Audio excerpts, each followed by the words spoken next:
seem like 50 years have flown by, or do you think back and it's been? Oh, it's hard for me to come to grips with that. I never thought I'd see the day here when we've been here 50 years. Believe me, that came on suddenly at the end, and here we are. I'm glad for it. I'm proud for the team. I think it shows how established we are, that we're part of the city and the community. I like that.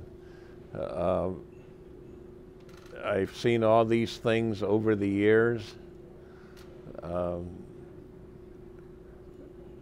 Remember that insurance ad on TV where the guy says something along the lines, I know a lot because we've seen a lot, you know, and it shows all these ridiculous events that happened to them with insurance, octopi being thrown into cars, cars being driven by dogs and stuff, and they covered it. Well, I've covered a lot of things too over the years, and I've seen a lot of things, and I'm lucky to have had the chance for all of that. They've been reminiscing a lot over the last couple of weeks with the first 50 and that stuff. Great memories for you, especially those people. Oh, yeah. That have come through this place. Well, this is my life. These are my people. And I have a fondness for, honestly, all of them, even the ones that might have given grounds not to have had. But I respect them and what they do. I see it as a thing of, honestly, of beauty. For me it is, when it's going right in a lot of different ways. It's, one of your guys once said to me, for him it's the stories he writes. That's what means the most to him. Well, for me, it's the team and how it does. That's what means the most for me. But all the parts of it mean something to me. And I have regards for all of it. We have guys now, the old time guys, that are into their 70s. And I can't quite believe that. To me, I think I can tell them to go down in the locker room and suit up, you know, and that's not the way it is. But they call me still, they call me Mike when they're around. Some of the people today don't know better, and they call me Mr. Brown. We had a Mr. Brown. I'm not Mr. Brown. But it's been a wonderful life, and I am thankful to have had this opportunity. Mike, you wrote a letter to the fans after last year. What was your thinking behind that, and what did you want to convey to them after last season? Well, we're part of this community. We have a team that's part of the community. We want to go forward in step with the community. We mean to do right. Maybe from time to time we misstep, or somebody down here does. If they do, we'll try our best to make it right. I'm not exactly a hanging judge, but I do work with these guys. I want them to have a future. I want them to do the best they can do for themselves and for us. It's, I guess, just a cry from the heart. I'm one of you, and all of us are down here. We're part of Cincinnati, and pleased to be that. Well, you talk about that, but when somebody like Bob Costas, who's a well-regarded guy, takes a shot at you guys and calls you a halfway house for miscreants, how does that make you feel? Well, Bob Costas is, as you said, a respected media guy. Syracuse hasn't turned out many better. I respect him myself, but it doesn't mean he's always right. I think he swung and missed on this one. Over the last 4 years, we are in the bottom quartile of the league for suspended players. That's at the low end. There are teams that have had 3 or 4 times as many suspended players as we have had. Yet I regret everyone that went wrong here. I feel a responsibility for it. Do I think we have a locker room with the James boys and Pretty Boy Floyd and John Dillinger? I don't. I'm not Ma Barker. I really think he would have been better to have looked into this one a little bit more. You guys are one of the organizations, it seems, with the most stability with your coaching staff and personnel. Going off of all of this, what do you think makes you so patient and loyal with the people that you bring in and have around you? I don't know that I deserve credit for being so patient and loyal, but I like the people here that we bring in. I think they're good people. I think they're good at what they do. I respect them. I want them to succeed. I want to help them succeed. And sometimes the media's role is to criticize. I don't mean that in a negative sense. You're going to say, well, they should have done this and they did that. Well, that's your job to do that. Fine.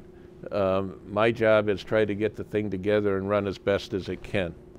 And sometimes those aren't the same thing. I don't think that's patience. I just think it's doing the best that you can do with what you have. How involved do you get, or have you been? Has it changed in the draft process? So, I have enjoyed the draft process my whole life. It seems that anyway. When I think back on some of the drafts my dad had in Cleveland, and I would push for him to draft somebody, and I always felt responsible for the Browns drafting Bobby Mitchell. I told him that the fumbles didn't matter. He was a big fumbler at college. He was quick, and saw him on TV myself. So I was at it at an early age. I've always enjoyed it. I think it's the hopeful time of the year when we bring in the new guys and try to find a role for them. I think this is a good class. I'm excited about what I've seen, but it'll have to prove out. Things can go amiss. You can get injuries, one thing or another. But I will be surprised if this group doesn't give a good account of itself. were you surprised that Joe was still there when he was, that Mixon was still there? That Mixon was there? Still available? Were you surprised that he was still available when he was? I didn't know how that was going to unfold. We all knew that there was going to be a slip compared to his ability. And I thought it was a worthwhile chance for us. He's a good player in my mind. When we did it, we weren't naive. We knew we'd read about it, and we have. And that's something you have to work through.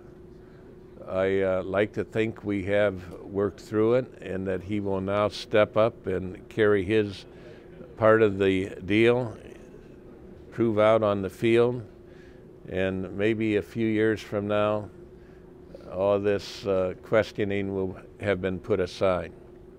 There's a story yesterday that said every NFL city has made a bid to host the NFL draft. Has Cincinnati? Have the Bengals made a bid? I don't know if every NFL city has. I don't, well, I'm still around here, which can't be forever. It's been about that by now. I don't have plans to push the league to bring the draft here. When I watch these extravaganzas with the draft, I scratch my head a little bit as to, is that really necessary? It, in that way, goes beyond my acceptance. I'm for the draft. All I want to know is who we get. I don't have to see all the mob of people doing what they're doing, and the show that has come to go with it. But it is what it is today. I'll let my kids worry about bringing the draft to Cincinnati. What do you think your dad would think about the draft and that kind of thing now? I remember going to a draft with him. It was in Philadelphia. The draft meetings, the league meetings were in Philadelphia because Bert Bell was living in Philadelphia and he didn't want to go anywhere, so you came to him. He was the commissioner. And we sat at tables, much like where we'll sit for lunch. Each team had a table. And you had 3 minutes between picks. We started mid-morning and we were through mid-afternoon, and we had 30 rounds in the draft. My favorite draft story was the year that I was a senior in college, and we got to the 30th round, and the then Chicago Cardinals came over to the Browns draft table and said to my dad that they were thinking about drafting me with their last pick, but they wanted to find out from him if it would be okay. And he said, "I'll make you a deal. If you don't pick him, we won't either." And so ended my NFL career. But There weren't two networks there covering that live wall to wall. No, George House was in a room upstairs. He didn't come down to the draft tables, and that was the year when one year they drafted Butkus and Sayers. They must have had it figured out right upstairs somewhere. But it has become a show. That isn't what interests me in it. What interests me in it is the players, where they go, who gets what. That's, for me, the exciting part, not the extraneous parts that go with it. You take in the day-to-day activities on the field. We know that you like to be out there and watch. In your opinion, what areas does the team need to improve on the most to make a run at a division title? At practices? I'm sorry. Yes, we just, you like to take in, you like to watch and see Oh, what's I going do. on. Yeah. So in your opinion, what do you think are the areas that this team, the most important areas that they need to improve on in order to make a run at the division title? Oh, we have a lot of areas to work on. And I'm not going to single out one area over the other and, in effect, pass judgment on it. It'll answer itself. You'll know when I know whether it's working or not. But it's always fun for me to watch the practices. I like to watch the players when they practice pass protection. I want to see if they can. That will interest me this year, I'll admit to that. But I probably gravitate most to the passing game. I dote on watching all that come together.